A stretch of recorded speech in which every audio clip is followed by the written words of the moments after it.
the thing so we can see all the skills they bring. You see the highlights on the TV screen, but there's a lot more happening behind the scenes. A biography of your favorite stars, and not just about their favorite cars. And every episode is fun things to find out. I'm gonna tell you more, but the ref's calling timeout.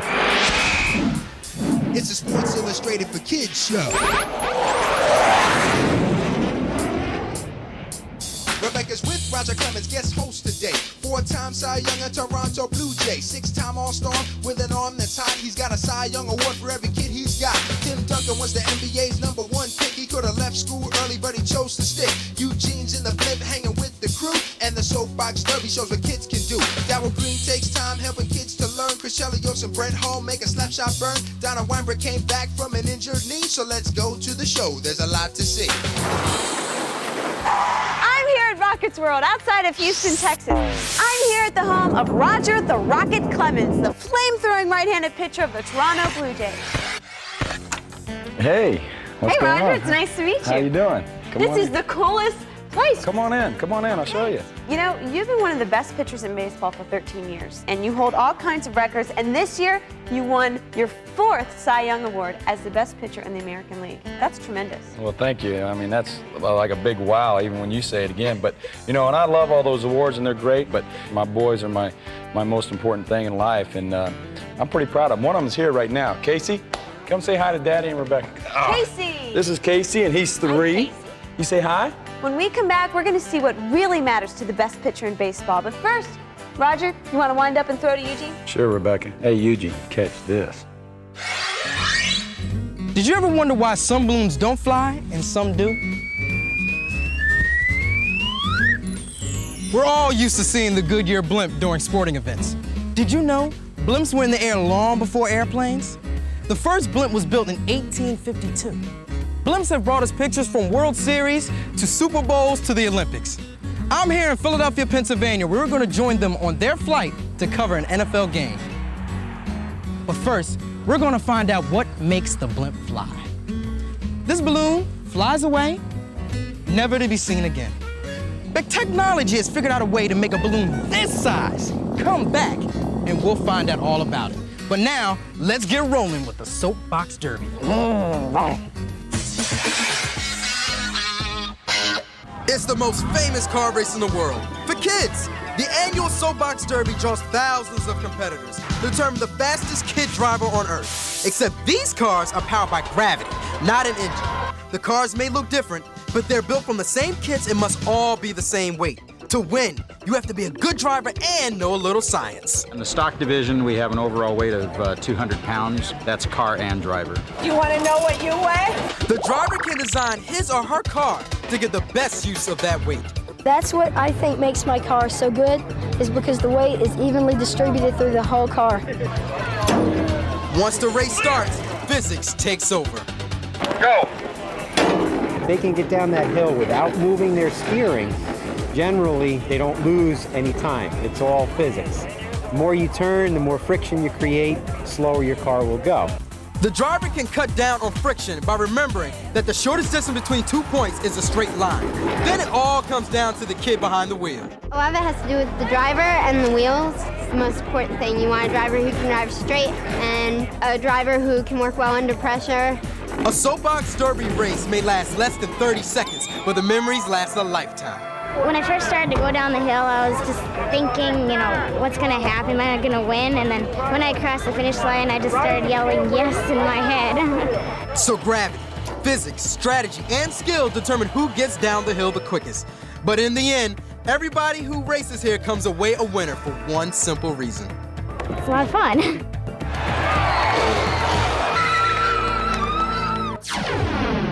1, 2, 3, 4, 5, 6, 7, 8, 9, 10. Give me 5. Good job. I'm back here with Roger the Rocket Clemens, and you know, you brought your son here to watch him practice Taekwondo, but what was it like for you as a kid? My father passed away when I was 9, so my mother had to take over, along with my grandmother. She helped out a great deal to help raise us. I mean, there were 6 of us in our family.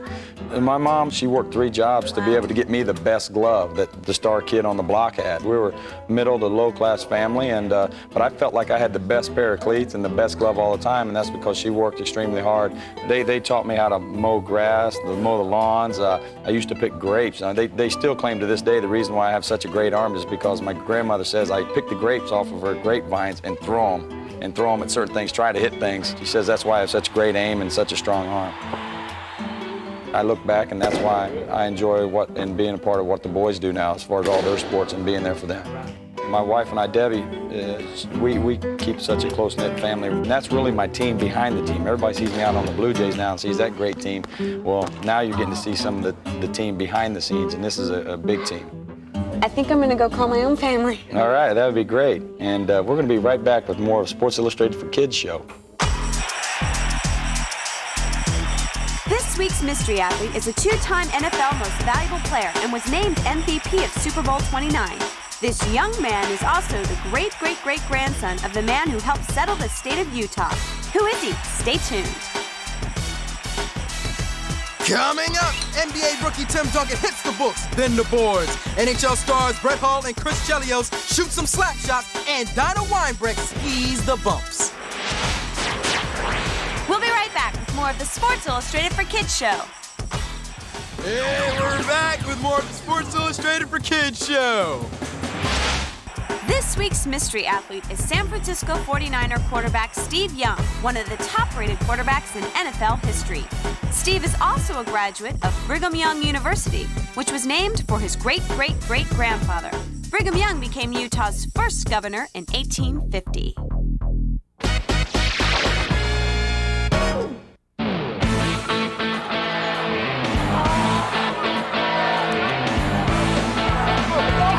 He may be the first pick in the NBA, but San Antonio Spurs star and former Wake Forest All-American Tim Duncan knows he will have a career after basketball. Tim was good enough to make the NBA before this season, but he decided pro ball could wait until after he finished college. I think it just opens more doors for you. You go with your education, and some doors are already open for you automatically. And then you can choose just using your education to kind of focus what you want to do. But while education was always important to Tim, basketball wasn't. He didn't start playing organized hoops until the 9th grade. I was a swimmer for a long time, for about 8 years or so. It's a real disciplined sport, and it really teaches you a lot of personal discipline, because once you're in the pool, it's you, and you got to push yourself. And I think that helps me in basketball a lot. It kind of helps me to push myself. Such self-discipline has helped make 21-year-old Tim Duncan a basketball success. But for Tim, that's not enough. He has dedicated himself to improving off the court as well as on it. Good, better, best. Never let it rest until your good is better and your better is your best. You can go out and do something and be good at it, but don't settle for that. Once you're good at something, try to reach another level, try to take another step, because you get farther in life. We're back with Captain Jim Maloney. Eugene. How you doing? Okay. This is one big balloon. How did the blimp get its name? Lieutenant Cunningham walked up to the blimp and thumped it. And it sounded like the word blimp to him. Let me ask you a question. How does something this big get off the ground? Helium. What is helium? Helium is lighter than air, and it picks up all this weight. Blimp. Blimp. We use helium because it's a noble gas, and it won't combine with anything, and you can't ignite it. It will not burn. Blimp. If I stuck, say, a ball underwater and it came right back up, that's the same principle? That's correct. The ball is displacing the water, and so it wants to float up. And that's exactly what the helium does. It displaces the air, and so then the blimp wants to float up. Blimp. Blimp. Blimp.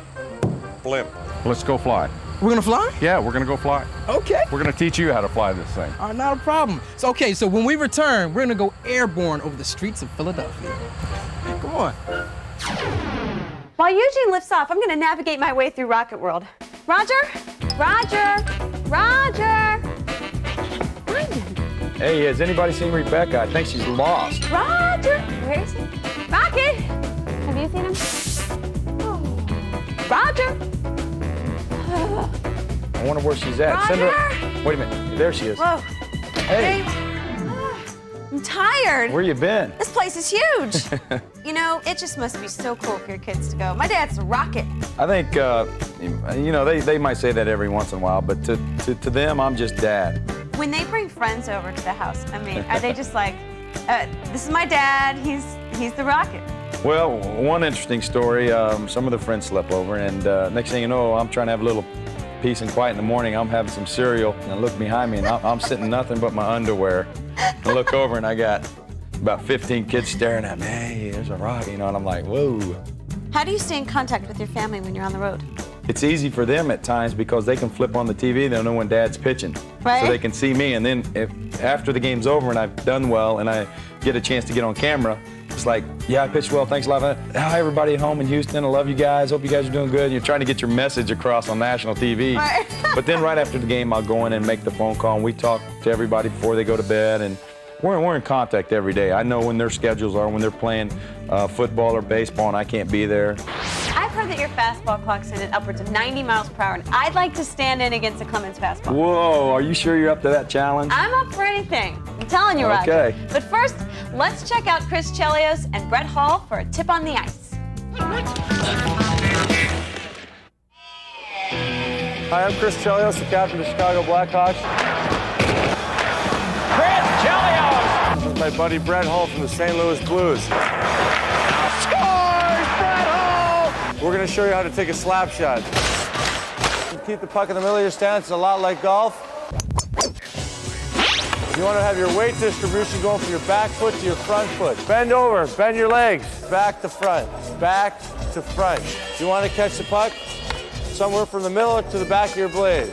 Start over here on the heel of your stick, and then roll it off the blade. And you want to hit like this, not with an open fist because you'll lose power. Close your stick and follow through with your wrist. Come over, okay? Over. Get it and shoot. Following through with your wrist just like a wrist shot, finishing at your target. Now let's Brett show you. You got a little harder shot than I do. Concentrate on hitting the net. That's the most important thing. You cannot score if you don't hit the net. You have to practice it. You take a lot of shots in practice, line the pucks up. So just take a few shots there, almost like call it rapid fire. And do all the basic things that we talked about, shifting your weight and following through with the stick.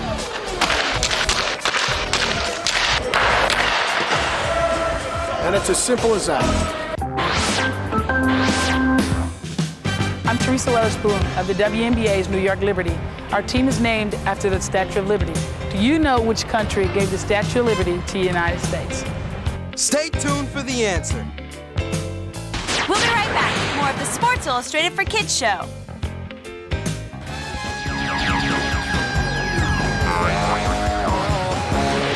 The people of France gave the people of the United States the Statue of Liberty in 1884 as an expression of friendship. The Statue of Liberty stands as a symbol of freedom to the people all over the world.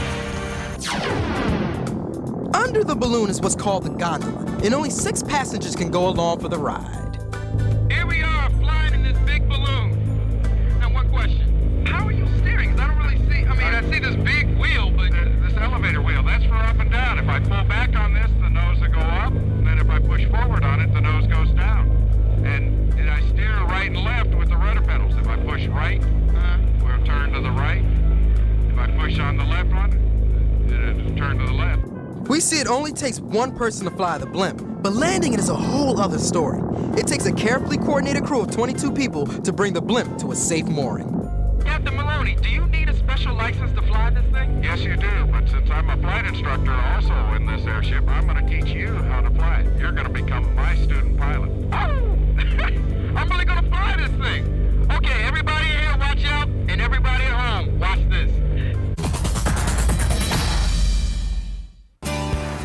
Donna Weinbrecht has won 7 national titles, a world championship, and an Olympic gold medal in mogul skiing. It's a sport in which a skier races over a course covered with bumps of snow. Donna was a downhill skier as a kid, but looked for something more challenging. You know, as a kid, you always look for something harder, and bumps, for me, always gave me a fulfillment inside, a psyched feeling. That was cool, and you kind of just wanted to keep on doing it and getting better at it. Donna believed in her ability and was determined to keep improving. She became the best skier in the world on the bumps. When mogul skiing became an Olympic event at the 1992 Winter Games, Donna's determination led her to the first gold medal ever awarded in her sport. Oh, he hit it great. Nice jumping, good turns all the way forward. That's going to be a tough score to beat. We'll see how big the score is for Donna Weinbrand. What it really meant to me was the pride of pursuing, the pride of dreaming. You know, I believed in myself enough that I can do this. I did it all on my own. It was my own choice. But Donna's life soon got a lot bumpy. She badly hurt her knee, and many people said she would never ski again. She knew inside she can compete at the 1994 Olympics, and that belief pushed her through a difficult training program. Although she didn't win a medal at the games, she was just happy to be there. I've learned sometimes it's not going to work right, and you know, things happen. But through the hard times is when you learn the hugest lessons in life. You always got to remain humbled, grounded, and willing to screw up. Finding out what she was good at and believing she could do it helped Donna become one of the best skiers in the world. Don't be surprised if you see her at the Olympics in 1998. You know that this world champion has the determination to win again. 3, 2, 1. All right, Roger, I know that you're Mr. Strikeout King, but I'm going to pitch to you some questions, and let's see how many you can hit in 60 seconds. All right, bring them on, bring them on. Favorite school lunch? Cookies, any type of cookies, preferably chocolate, oatmeal. Best advice you ever received? To be the best you can be at any field that you choose to do it in. What are you most thankful for? My family and all my friends. Who was your role model? JFK. Ask not what your country can do for you. Ask what you can do for your country. Why JFK? Gave us a lot of wonderful speeches. Great president. Most embarrassing moment? Running out to the field and pitching without my sliding shorts on. There you go. What are you afraid of? I'm not afraid of too much. Pass up. Okay, Mark McGwire with bases loaded. Now I'm going to throw you a curveball. Who's your favorite baseball player? Cy Young. Shot clock's over. Now let's drop in with another good sport. Washington Redskins, Darryl Green.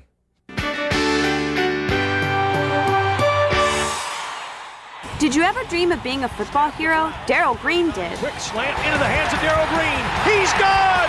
Touchdown! Washington Redskins defensive back Darryl Green is just 5'8", but for 16 years he's played big and made big plays. Like a jet. He realized his childhood dream. But one day Darryl also realized there was more to life than just being an NFL hero. Driving home, man, and just all of a sudden, boom, I just started crying. It was just something that's broke in me. And I felt it was God just saying, Darryl, you know, you've been a great celebrity, a great football guy, but you know, you're really not doing anything. I had no plan, a vision, but I had a heart that says, from that day, I'm gonna do something.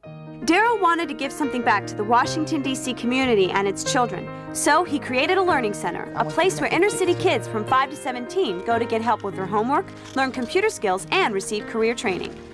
We started the Darryl Green Learning Centers over 3 years ago.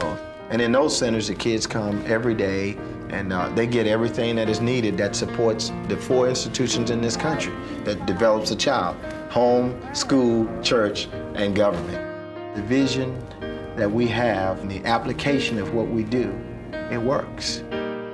I like what they do for us, because when we wasn't at the Learning Center, we used to go home and be bored.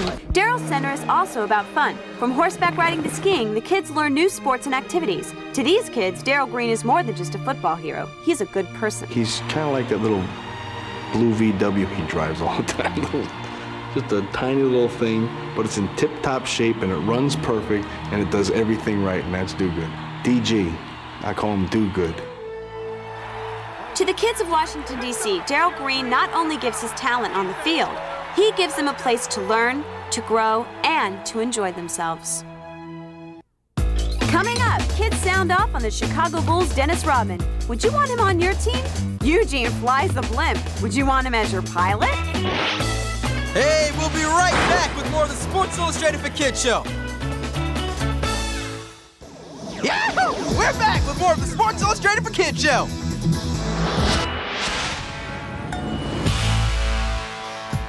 Teamwork requires cooperation and responsibility from all players, but sometimes good players don't like to play by team rules. If you were given the choice, would you want a player like Dennis Rodman on your team? We asked students at Elm Place Junior High in Highland Park, Illinois to sound off.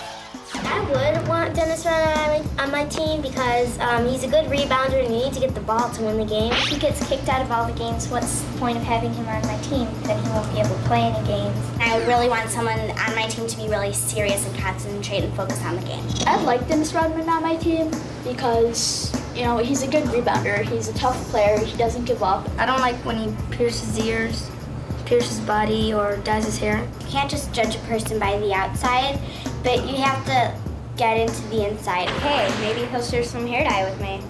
Everybody thinks he's cool, but he's not. I wouldn't want Dennis Rodman on my team because he's a bad role model for, like, kids. I think he's a bad role model, but he's a good player. Even though he's a good player, I don't think I'd want him on my team. Do you want to sound off, ask a question, or share your ideas? Write to the SI for Kids Show or click onto our website at www.sikids-tv.com. Captain Eugene to your rescue.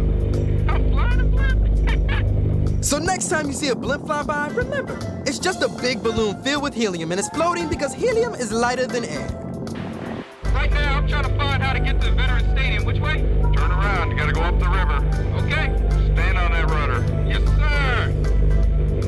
All right, that'll do it for us. Back to you, Rebecca. I'm flying a blimp. Well, Roger, thank you so much for being with us today. I had so much fun. Did you? Yes, It was a great I love time. this place. Well, thank you. It was a great time. And I'm glad y'all came to see my world away from all the public life and see what's really important to me and my wife and my boys. I mean, this is home for us, and this is very important to us to have a good, solid foundation. Well, now I'm ready to hit that fastball. Are you sure? I'm sure. Okay, well, let's go Ready? see what you got. Let's Okay. go. Hey, gang, this should be very interesting. Let's see what Rebecca's really got. Come on, bring it on, Roger Rocket. All right, bases loaded, bottom of the ninth. Strike one. You ready? Strike two. Come on, give me your stuff. Wow! See, he's not as tough after all.